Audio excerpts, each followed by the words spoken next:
But this is one of those awesome times where the fiction is well rooted in fact. Our history, as it's been taught, is not necessarily the truth, and I'm pretty sure like we all understand that. It's like, you know, you've heard history is written by the victor and all these other quotes that allude to this idea that over time things have been changed or manipulated to, you know, benefit certain people, to put down certain people. Like I said, history is written by the victor. That's the most common quote that I've heard to dispute things that we've been taught traditionally. Think critically when you're watching this clip. Never actually happened. Nope, Newton was never hit on the head by an apple or any other flying fruit for that matter. It's like we all have questions and different thoughts and feelings and doubts and fears that we face in our life. But over time, we are taught to either suppress or block these feelings, especially something that we don't understand.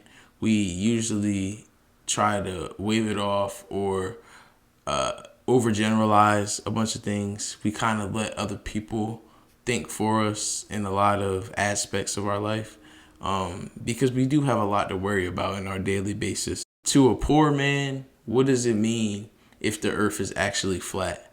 Not much in the grand scheme of his daily life isn't affected either worse or better if the earth is flat. He's still going to be a poor man. We can only observe gravity and have no way of controlling it. No interstellar-style eureka moments, no vast Elysium-esque cities floating out in space, not even a magic gravity on-off switch for the International Space. Magic gravity on-off switch for the International Space Station. USAIN Bolt, the fastest man on the planet, is apparently also the fastest man off-world. NASA released a little video of him in something called an aeroplane, which was flying somewhere in between the aerosphere and the lithosphere, something like that. I'm not really sure of the specifics, but he wasn't actually in space. But him along with some of the other astronauts held a little bit of a race. For example, the further astronauts get from the Earth, the weaker the pull of gravity, and the less that they are attracted to it. It's interesting to note that the astronauts and cosmonauts we see floating around on board the space station are still close enough to experience 89% of the Earth's full surface gravity. So why are they floating and not falling then, I hear you scream? Well, in actual fact, they, along with the station and everything in it, are falling, but because the space station is travelling forwards at around 17,500 miles an hour, they're falling around the Earth rather than towards it, which is what we know as an orbit. No matter what you're told, it's up to you to believe it, whether I'm telling you or somebody else is telling you. So I will only encourage you to do your own research, and I'm looking for feedback and responses from people who are a little bit more knowledgeable on these topics, at least more than me. I don't know anything about astrophysics, rocket science. So is there any way of flipping a switch to turn on gravity for such a voyage? Well, no, sort of, but not really. It is possible to use another mysteriously attractive force though, magnetism, to produce something that looks just like gravity. Floaty? Non-floaty? Floaty? Non-floaty?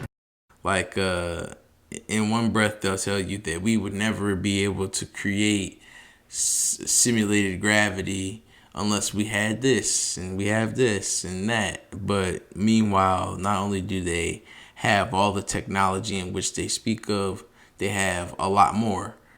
They've never left the sky. The sky is the limit.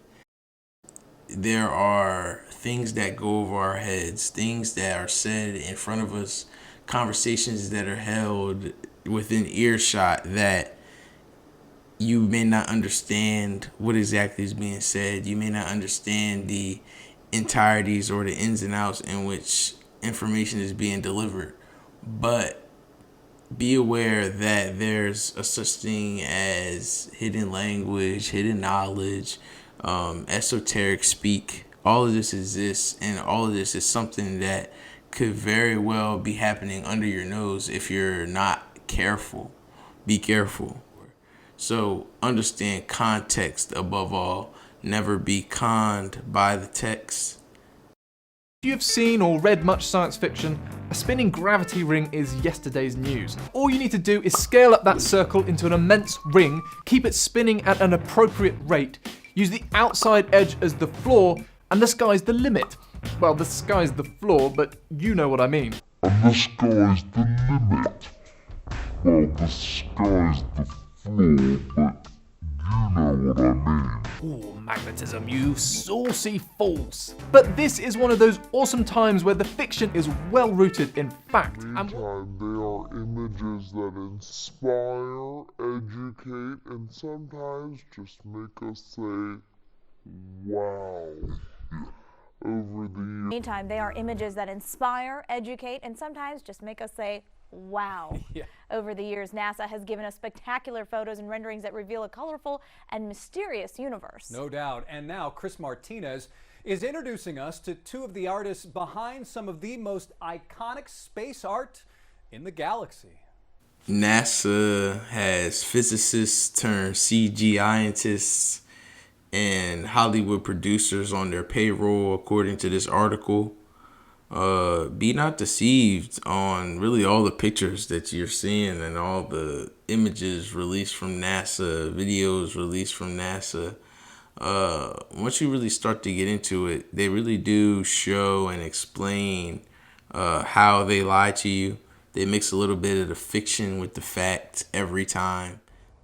In a small, bright office, working side by side, Let's see. Robert Hurt and Tim Pyle bring the universe to life. We're doing does have real science underlying it. Robert is an astrophysicist turned artist. Tim, once a Hollywood animator, is now a planet illustrator. Together, they produce some of NASA's most popular images, from renderings of how planets light years away could look, to actual photos of stars and galaxies captured by NASA's powerful telescopes. But color and light reveal an astonishing glimpse of how the deepest regions of space might appear to the human eye. But this is one of those awesome times where the fiction is well rooted in fact. It's a delicate blend of imagination and data. The artists meet with NASA scientists over many drafts to ensure a planet or galaxy's look lines up with the research. It can take days, even weeks, to produce just a single image. The dazzling final results, enough to keep us all dreaming of the final frontier for years to come. And the sky's the limit. Well, the sky's the floor, but you know what I mean.